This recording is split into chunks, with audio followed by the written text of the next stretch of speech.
So how to connect Hollyland earbuds Mark M2S to your MacBook? For that you need this receiver,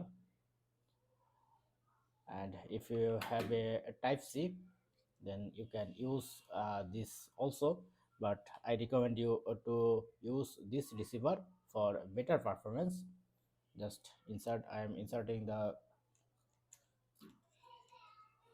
type C, and once you insert then you can see the light is popping up, and now same light is popping up here. To enable noise cancelling, just enable your this option. Now next thing, you have to go this option, go this bar, and you can see the sound option. Press on sound, then go the sound setting, and once you go the sound setting then you can see the input and output option.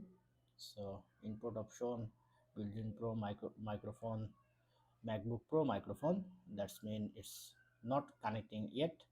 So to connect yet, I think you need this receiver.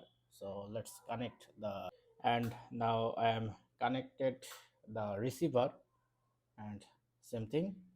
Now let's check. Yes, it's now connected. You can see wireless microphone USB is connected. Now this on as a microphone. So this is how you can easily connect Hollyland M2 Mark II-S to your MacBook. Hope video helpful. Don't forget to thumbs up and do subscribe. Have a good day.